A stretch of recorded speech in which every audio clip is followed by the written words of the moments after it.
Dans cette vidéo, on va voir ensemble comment tu vas pouvoir améliorer ta course à pied, non pas en améliorant ta foulée, non pas non plus en améliorant ton cardio ou ton endurance grâce à des exercices de préparation physique spécifiques. Non, aujourd'hui, on va voir ensemble comment est-ce que tu vas être capable d'améliorer ta course à pied en optimisant tout simplement ta respiration. Surtout si aujourd'hui tu es quelqu'un qui s'essouffle rapidement, si tu es quelqu'un qui a du mal à gérer cet essoufflement ou également si tu es quelqu'un qui est souvent sujet au phénomène qu'on appelle des jambes dans le coton ou des jambes coupées. Donc si tu te retrouves dans l'un de ces trois cas-là, c'est probablement que tu es quelqu'un qui a tendance à respirer par la bouche pour tout simplement compenser une sensation de manque d'air. Alors ce qu'il y a, c'est qu'il y a toujours une différence entre les sensations qu'on peut avoir et ce qui se passe réellement dans notre corps. Si aujourd'hui tu as une sensation de vouloir respirer, ce n'est pas dû à un manque d'oxygène, c'est au contraire dû à une augmentation de ta concentration en CO2. Et donc ce qui va se passer, tu vas tout simplement hyperventiler en respirant par la bouche pour pouvoir faire diminuer cette concentration en CO2. Et le problème, c'est que ça va avoir des effets au niveau physiologique. Le premier effet, c'est tout simplement que en diminuant ta concentration en CO2, tu vas également diminuer l'oxygène qui va être disponible pour tes muscles par effet bord. Et puis également, et ça c'est le deuxième effet qui se coule, puisque tu vas hyperventiler, tu vas également faire travailler, tu vas augmenter la cadence de tes muscles respiratoires qui vont avoir besoin de plus d'oxygène.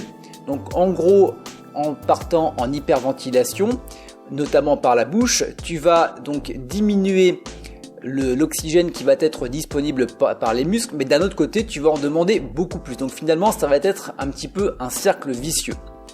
Donc, pour compenser tout ça, il va falloir que tu respires par le nez.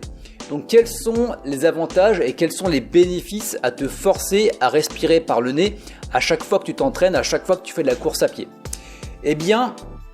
La première des choses, tu vas inspirer ce qu'on appelle de l'oxyde nitrique. L'oxyde nitrique, c'est un gaz qui va te permettre de mieux répartir l'oxygène et le sang au niveau de tes poumons et donc forcément tu vas favoriser les échanges gazeux au niveau des poumons. Également, tu vas renforcer ton diaphragme, tu vas le rendre beaucoup plus économe. Ce qui se passe généralement lorsque tu vas avoir une sensation de jambes coupées ou de jambes dans le coton, c'est tout simplement que ton diaphragme est entre guillemets trop faible et va demander une quantité d'énergie supérieure pour pouvoir fonctionner. Et généralement, cette énergie, c'est une énergie qui est réservée pour les jambes. Donc en gros, il y a une partie qui devait être notamment réservée pour les jambes qui va venir sur le diaphragme. Donc tu vas avoir des sensations de jambes coupées. En renforçant ton diaphragme et en le rendant beaucoup plus économe, tu n'auras plus besoin de cette énergie et donc forcément tu n'auras plus cette sensation de jambes coupées. Et c'est ce qui se passe avec la plupart des athlètes que j'accompagne. À partir du moment où je les fais passer en respiration uniquement nasale, ils n'ont plus ce problème de jambes coupées. Également, un autre bénéfice, c'est que tu vas avoir une respiration qui va être beaucoup plus lente et beaucoup plus profonde en respirant par le nez. Et ça, ça a deux intérêts.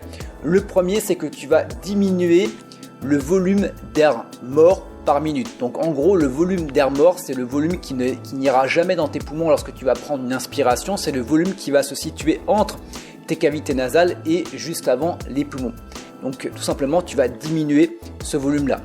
Et puis également, ce qui va être intéressant, c'est que tu vas augmenter le temps d'échange gazeux au niveau des poumons. Donc finalement, tu vas également améliorer les échanges gazeux. Et donc dernier point, tu vas également augmenter ta concentration en CO2. Donc si tu augmentes ta concentration en CO2 en respirant par le nez, tu vas tout simplement augmenter l'effet bord et tu vas augmenter l'oxygène disponible pour tes muscles. Donc on est vraiment sur un cercle maintenant plutôt vertueux. Donc l'objectif, en plus de respirer par le nez, ça va être d'augmenter ta tolérance au CO2. Je te le rappelle, c'est une faible tolérance au CO2 qui va te donner envie de respirer et d'hyperventiler et c'est ce qu'on ne veut pas. Donc pour ça, il va y avoir plusieurs choses. La première étape, eh bien, ça va être de savoir déjà où tu en es. Et pour ça, eh bien, il y a un test qui existe qui s'appelle le test Bolt. Et le but, eh bien, ça va être d'avoir, dans un premier temps, d'atteindre 25 sur ton test Bolt pour avoir une respiration qui va être dite fonctionnelle.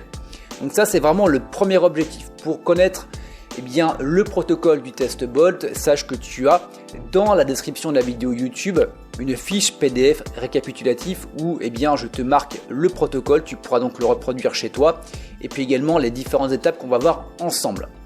Le lien est directement disponible dans la description de la vidéo YouTube. Donc à partir du moment où tu auras atteint un test Bolt de 25, eh bien, le second objectif, ou également si tu es à pourquoi pas à 27, à 30, eh bien ça va être d'aller sur les 40 pour pouvoir performer. Donc à partir du moment où tu sais où tu en es, eh bien la deuxième étape, on en a parlé déjà précédemment, eh bien c'est tout simplement de switcher d'une respiration buccale à une respiration 100% nasale lorsque tu vas donc faire la course à pied. Donc ça va te demander dans un premier temps de diminuer l'intensité, ça va être challengeant au début, mais ce qui va être intéressant, c'est que entraînement après entraînement, eh bien, tu vas te sentir de plus en plus à l'aise avec ce type de respiration. Et il faut compter, on va dire, une moyenne de 8 semaines pour pouvoir switcher complètement sur respiration buccale à respiration nasale et retrouver ta performance d'avant avec tous les bénéfices qui vont s'y greffer.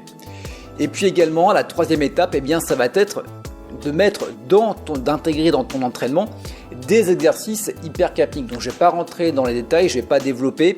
Tu en as un directement dans la fiche PDF qui est jointe à cette vidéo dans la description de la vidéo YouTube. Donc à partir du moment où tu auras mis en place ces trois étapes, eh bien tu vas voir que la sensation que tu vas avoir lorsque tu vas courir va être complètement différente. Donc déjà, ça va te permettre de courir plus longtemps et plus vite. Ça va également te permettre d'en finir avec ce problème de jambes coupées.